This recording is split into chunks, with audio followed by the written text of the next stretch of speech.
And Gabby Williams were slow to get up after a collision underneath the basket. Here's what happened. Oh, that is a major collision for the two of them. They both knock heads. It took them both some time to get to their feet. Lexie Hull took such a brutal head-to-head hit that fans were convinced her night was finished. But just minutes later, she was back on the court, forehead swelling, diving after loose balls like nothing had happened. That single moment of grit summed up exactly who this Indiana Fever team is. On a night that was supposed to celebrate Nike's Caitlin Clark launch, but without Clark herself and missing several key guards, the Fever still marched into battle and walked away with a season sweep over the Seattle Storm. So the question is, how did Hull, Aaliyah Boston, Odyssey Sims, and Kelsey Mitchell completely flip the narrative of the Fever in just one night? And what fiery post-game words from Aaliyah Boston have the entire locker room buzzing with confidence? If you ride with the Fever, drop it in the comments. I've got the Fever. Let's go. Woo! First home game. Got a dub. Let's get it. Big dub. Let's go. Fever dub. Woo! Dubs. It's giving. Indiana's uphill battle began long before the first whistle. Caitlin Clark was still sidelined with the groin injury that's kept her out since mid-July. Alongside her, Sophie Cunningham, Ari McDonald, and Sydney Colson were all ruled out with season-ending injuries. To make matters worse, Kirsten Bell continued to deal with lingering knee issues. With nearly their entire guard rotation missing, the Fever were forced to lean heavily on their starters, while the bench had to push beyond its limits in one of the most critical games of the season. B's been the one that's been most affected by all of our injuries. You know, all of the point guards that know how to get her the ball and how they get it to her. And it's not just getting her the ball, it's where you get it to her. You know, getting it to her on time, on target, you know, thinking one pass ahead, you know, all that matters. And I thought today, her aggressiveness with the ball in her hands to the rim, getting into defenders, playing low to high instead of high to low. When she plays like that, you know, there's nobody that can stop her. And, you know, she set the tone for us, really on both ends. You know, she had the NECA assignment as well and set the tone for us on both ends. And, you know, she was terrific. The timing couldn't have been worse for Indiana. After dropping 4 of their last 5 games, the Fever were slipping dangerously close to falling out of the playoff race. They came into this matchup with a 19-18 record, clinging to the 8th and final postseason spot. Just ahead of them, Seattle sat in 6th, with barely a game separating the two. Every possession mattered, not just to stop the losing skid, but to keep climbing in a playoff battle where one win could change everything. For both the players and the fans, the sense of urgency was undeniable. Aaliyah, this is a string of games, beginning of a string of games against the teams you're competing for a playoff spot against. Did this game feel more important in that regard? And I guess how big was it to get a win in this one? Yeah, I mean, going into this game, we talked about that this was going to be a big game for us, considering the standings where Seattle was. But, you know, going into the West Coast trip, I mean, right now we're just going to be focused on LA. That's kind of been our motto this entire season, is just focus on the game ahead of you, be where your feet are. And so starting tomorrow, we're going to be looking at LA. But I mean, this next string of games definitely important for us, but we got to take it one game at a time. But inside Gainbridge Fieldhouse, the scene told a completely different story.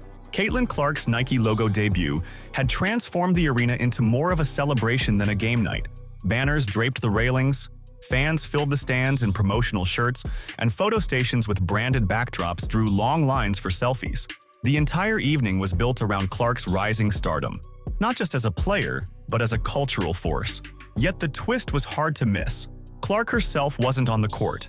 She sat on the sidelines, watching as her teammates battled to keep their playoff hopes alive. Feels good. Got the pants, got the charms, necklace, zipper, everything. On the court, the challenge was obvious. Without Caitlin Clark's perimeter shooting to stretch defenses and missing key veteran guards to control the tempo, Indiana was forced to rely heavily on inside scoring and rebounding just to stay competitive. Meanwhile, Seattle, powered by an experienced core determined to lock in their own playoff spot, seemed poised to take full advantage of Indiana's thin rotation. Most inside Gainbridge Fieldhouse expected, at best, a hard-fought battle. I mean, you know, there's very few people who get the opportunity to say that they have a logo and to make the impact that she makes, not just, I think, in the sport, but globally, just by being who she is. She's a connector. She brings people together. And, I think for us to be a part of that, and whether it's, as simple as being able to celebrate all of these things with her, or, as much as walking out into the arena and seeing the whiteout on the chairs out there, it's really cool. And it's really special and shoot, I'm talking about it right now, and just feeling the intense gratitude for me personally, being in women's basketball, to be able to be a part of this moment and to celebrate with. Even with the setbacks, the Fever carried themselves with a different spark. Instead of letting injuries and distractions steal the spotlight, they treated the game as a true test of grit. Defensive rotations were quicker, box-outs came with extra force, and the crowd, energized by Caitlin Clark's presence on the sidelines but eager for someone else to step up, began to feed off the team's fight. And in that tense, high-stakes atmosphere, the defining moment arrived, a collision that perfectly captured Indiana's resilience. And Gabby Williams were slow to get up after a collision underneath the basket. Here's what happened. Oh, that is a major collision for the two of them. They both knock heads. It took them both some time to get to their feet. The scene unfolded early in the first quarter. As Lexie Hull and Gabby Williams scrambled for a loose ball beneath the rim, their heads collided with a brutal thud that echoed through the arena. Both players collapsed instantly. Williams was able to remain on the bench, but Hull headed straight to the locker room, pressing her hand against her forehead. The cameras zoomed in on the swelling that appeared almost immediately, a painful lump that made fans in the arena and watching at home wince in unison. Inside Gainbridge Fieldhouse, the energy shifted to silence. With Hull joining an already lengthy injury list of 5 teammates, it felt like Indiana had finally hit its breaking point. I didn't know exactly what happened when it happened. It was kind of just like a clash. But looking at the video, it just, Gabby and I ran into each other. Unfortunate, unlucky. I think we both have knots on our heads, so we both kept playing, so it's all right. Were you pretty dazed when you... Yeah, I think it's more of like what just happened, big collision. I just need some time. Felt my face, felt a growing knot, so that doesn't feel... Most people figured her night was done. After taking a hit like that, no one expected Hull to step back on the floor, especially with that lump on her forehead growing by the second. But here's the thing. Lexie Hull isn't known for lighting up the scoreboard. What she gives Indiana is something far more valuable on a roster already running thin. Effort that never stops. She's the one diving after every 50-50 ball, locking up the opponent's top guards, and injecting energy that sparks the entire team. Take her out of the lineup, and the Fever suddenly look vulnerable, especially on the perimeter. Everyone inside Gainbridge Fieldhouse knew it. The thought hung heavy. If Hull can't return, how in the world can Indiana hold it together? Lexie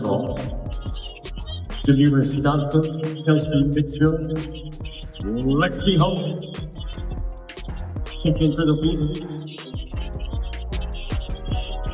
As the minutes slipped away, the crowd thought her night was over. But then, almost unexpectedly, Lexie Hull came jogging back onto the court. The swelling on her head was clear, yet she carried the same fire as before. And on her very first possession, she proved it. Diving headfirst for a loose ball like nothing had ever happened. The arena exploded, fans rising to their feet to celebrate her grit. What seemed like the end of her night became the turning point of the game. Later, Hull admitted she felt woozy right after the hit, but she still logged heavy minutes. She even laughed afterward, saying teammates kept telling her she looked great, despite the massive bump on her forehead. Getting back on the bench, was everybody just kind of staring at your forehead directly? And... I knew, yeah. Everyone's like, you look beautiful. I'm like, I know I look insane. But it honestly looks better now than it did when it first happened, so hopefully this goes down quick. Did you glance up at the video board to see it? Did you get a look at it? No, I could see it looking out. I could see it just from my own eyes. So I didn't need to look anywhere. I knew it was going to be big. No way. So it's in your peripheral vision? Yes. It was literally sticking out. I mean, it's still big right here, but it was bigger and I could see it. So they brought it down a little. Your teammates, your coach, the GM, everybody's just kind of talking about your toughness, I guess. So there's not really a good way to ask that question, but if you could just talk to me about that toughness and where that comes from. I mean, if I can play, if I feel like I can play, I can play. Whether or not I look good or not isn't the problem. So, I think for me, it's just the team is the most important thing. Getting wins is the most important thing. And if I can contribute in any way I can, that's what I'm going to do. So if it's playing a little injured, playing a little hurt, that is what it is. Hull's decision to keep fighting didn't just inspire fans, it lit a fire within her entire team. Both the starters and the bench picked up on it immediately. Afterward, Aaliyah Boston summed it up best, calling Hull the true definition of toughness. It wasn't just a compliment, it became the label for the identity the Fever carried with them that night. At the beginning of the game comes back in. If you could just speak to her toughness and what it meant seeing her fight through what sure was not very pleasant. I feel like Lexie's the definition of tough. Yes. I think when you just think of her as a player, the way that she hustles, she likes to get loose balls, extra offensive possessions. That's what she does. I mean, she got hit, she came back and just continued to contribute again. Was a pest on defense, just making her presence felt, offensive rebounds, and that's just who Lexie is. Their coach shared the same perspective. Stephanie White didn't hold back, calling the collision disgusting, but she also praised Hull's resilience. White said Hull never lets it show when she's in pain. She just gets up, shakes it off, and battles for every single possession. And that's exactly what she did that night. Yeah, I mean, that was disgusting. I don't know if y'all saw it, but I mean, it's who she is. You know, she's just a tough young woman who battles every possession, and you know, you can never tell if Lexie does, if she's hurt, if she's injured, if she goes down, if she gets back up. She just always has the same expression, and she just plays her butt off. And you know, I'm thankful that it wasn't worse, and thankful that she was able to come back. But she really kind of epitomizes the toughness and the grit of this team. The stats told the story. Hull grabbed 9 rebounds and posted a team-high plus-minus of +31. Her hustle and defensive pressure completely disrupted the Storm's rhythm, even while fitting into lineups that looked thrown together. The moment she stepped back on the floor, the energy shifted. This wasn't just about hanging on, it was about sending a message. And that relentless edge cleared the way for Boston, Sims, and Mitchell to take control. Can't finish inside, but able to tap it back out. Hull tracks it down and steps into a 3 and connects.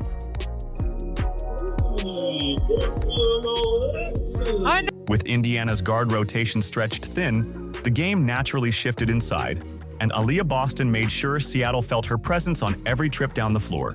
She poured in 27 points, pulled down 9 rebounds, and turned the paint into a nightmare for anyone who tried to challenge her. Boston carved out deep position, used her strength to create space, and finished with a force that demanded double teams, yet even that wasn't enough to slow her down. When a star takes on the weight of the offense, the energy changes, and on this night, Boston owned the paint as if it was hers alone. And good hands there by Aaliyah. Boston just wrestles it away from Wnba, and here is Mitchell. Usually you'd have a 2-for-1 right here if you had Caitlin Clark on the floor, but without Caitlin Clark, you really need to get a good look. They do get a good look, and it's Boston to Mitchell. Here is Boston going at the rookie. Boston using her strength to get to the rim. That 1-4 dribble puts the shot blocker inside the cylinder of the rim. Seattle had no answers. By the break, their front court looked completely overmatched. Indiana dominated the glass 42-21, the kind of rebounding gap you almost never see in the pros. Nearly every miss seemed to fall straight into Boston's hands, and those extra possessions turned into easy second-chance buckets. The Storm's guards tried driving inside but ran into a wall, and when the perimeter shots stopped falling, the frustration became obvious. It was a battle fought in the paint, and Boston dictated the outcome on both ends of the floor. Good job. That's what I'm talking about. An extra dribble to get Malanga inside the cylinder of the rim. It's been a strong start to the third quarter here for Indiana. An 11-point lead has grown to 16, and Boston adding to it, and one in a foul. Screen and roll, and a good steal. I said. But she wasn't carrying the load alone. Odyssey Sims rose to the moment, looking every bit like a seasoned veteran built for the spotlight. She poured in 22 points, slicing through defenders off the dribble, pushing the tempo in transition, and drilling the dagger that sent the arena into absolute frenzy. A logo 3 that splashed clean. That shot was more than just points on the board. It was Sims making a statement that this shorthanded Fever squad wasn't about to fold. Despite joining late in the season, she played with poise and fearlessness, setting the pace and igniting everyone around her. And Izzy Magbagor in the center jump circle. We are underway from Indianapolis. Odyssey Sims tracks down the jump ball and lays it in. Here is Sims, one of those newcomers, slicing through the defense and gets to the rim. I love the vertical game of the Fever right now. In this building, 2007, finished third all-time points scored. IHSA basketball history on the girls' side as Odyssey Sims knocks down a three. Kelsey Mitchell delivered her trademark reliability, dropping 21 points that stretched Seattle's defense and kept them from locking in solely on Boston. Even without Clark creating space, Mitchell's shooting from the outside kept Indiana's offense balanced and dangerous. Every time the Storm tried to chip away at the lead or build momentum, Mitchell was there with an answer. Her steady production was proof that the Fever still had plenty of perimeter firepower. And with Boston, Sims, and Mitchell clicking together, Indiana didn't look like a desperate team hanging on. They looked like a squad in full control. Wnba gets it to go. Mitchell, quick trigger, and hits. Unguardable. No one can guard. Sykes doing a good job of stuffing that backdoor cut, but it just sets up the screen and roll. It's all Kelsey Mitchell. The subtle things, the amount of it. What stood out most was how seamlessly Indiana's new approach clicked across the board. The Fever turned defense into offense, holding Seattle to only 3 fast break points the entire game. They dictated the tempo, owned the paint, and played with such relentless energy that the Storm were constantly on their heels instead of setting the tone. This wasn't about simply surviving until Clark returns. This was a blueprint that works on its own. By the final buzzer, the 95-75 result didn't feel like an upset. It felt like dominance. Indiana completed a 3-0 sweep of Seattle, moved back into 6th place in the playoff race, and delivered a powerful message on a night meant to highlight Clark's impact. The Fever aren't built around just one star. Really great stuff. That's the most complete game we put together in a long time. We made more free throws than they attempted. Yo, hey, that is a difference maker for us, and that will be a difference maker for us. 22 assists on 36 made field goals. Total team effort. AB, 1,000th career rebound. Best player in Fever history to do so. Thanks, ladies. And Kel set a new franchise record for most points in a single season. You're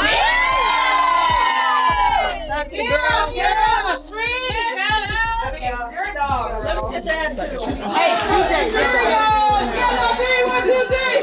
With Caitlin Clark edging closer to a return, the question practically writes itself. If this Fever squad can dominate while shorthanded, how high is their ceiling once they're finally at full strength? As Indiana celebrated what might have been their sharpest all-around win in weeks, fans got the moment they'd been waiting for. Caitlin Clark stepped back onto the practice floor. For the first time since her mid-July groin injury, she was taking part in live drills with her teammates, and that single update spread nearly as fast as news of the victory itself. Clark has missed 16 straight games, one of the longest stretches on the sidelines in her career. So seeing her back in uniform wasn't just about optics. It was proof that her comeback may finally be nearing the finish line. I don't have any specifics on it. I think right now it's day to day. She's progressed in her rehab and anticipate by hopefully what is today? What day is today? Tuesday. By hopefully end of the week she'll be on the floor, at least in practice. What have you been missing without her? I was talking to her recently about what she brought to you guys, but what do you feel like you've lacked when she is absent from these games? The ability to spread the floor for AB. I mean, really to have another person that can knock down a shot and we can create some space for AB to go to work on the interior. Before the game, Coach Stephanie White gave some clarity on Caitlin Clark's progress. Earlier in the week, Clark was only involved in light walkthroughs, but this time, the staff wanted to push things further, putting her into a full-speed practice. That's not just about taking shots or running conditioning drills. It's about seeing how her body handles real contact, how she responds to defensive pressure, and whether she can maintain rhythm over extended stretches. Rushing back too quickly from a groin injury can be dangerous, and White stressed that Clark would need multiple full practices before the team felt comfortable clearing her. The urgency, however, is impossible to ignore. With just 6 regular season games left, every day without Clark adds pressure to Indiana's playoff chase. Sitting in the 6th seed is an improvement from where they stood last week, but the standings are tight. A short losing skid could erase their momentum and put postseason hopes in jeopardy. That's what makes Clark's recovery so critical. This isn't about easing her back for the future. It's about survival right now and giving Indiana the spark they need to close the season strong. Just curious on a big picture, was Caitlin able to go through your little walkthrough or whatever you normally do? And what do you want to see ultimately to get comfort whenever the time comes? Yeah, she went through our walkthrough yesterday. Today it was very short, prior to game time, but she went through it yesterday, and I want to see her in practice, live in practice. I want to see her continue to work to not just build endurance, but to be able to handle contact 94 feet as it's going to be in game, and to be able to do that and sustain from an endurance standpoint. And that's going to take multiple practices to make sure that there's no regression. And as most of us know, when we get fatigued, we look different, and see how she plays through fatigue. The scene inside Gainbridge Fieldhouse said it all. On a night where Nike banners with Caitlin Clark's logo lit up the arena, she wasn't on the court, just sitting courtside in a warm-up, smiling and cheering. The crowd could feel it. The energy was there, but it wasn't complete without Clark leading the charge. Still, her recovery is moving fast. First, it was shooting drills. Then came light contact. Now, she's entering full practice, the final checkpoint before her official return. All signs point to Friday in Los Angeles against the Sparks as the target date. Not only is it a manageable Western Conference matchup, but it also gives Indiana valuable time to bring Clark back before massive battles with Phoenix and Minnesota. But here's the thing. Her comeback isn't just about her stats or highlight plays.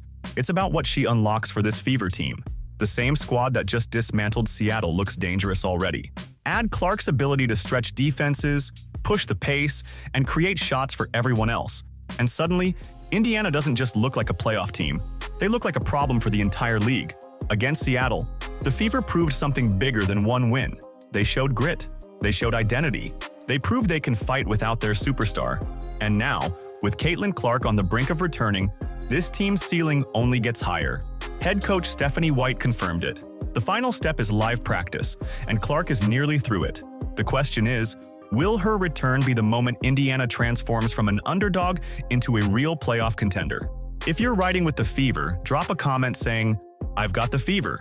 Don't forget to like, subscribe, and hit that bell so you never miss a moment. Tap the video on your screen, and we'll catch you in the next one.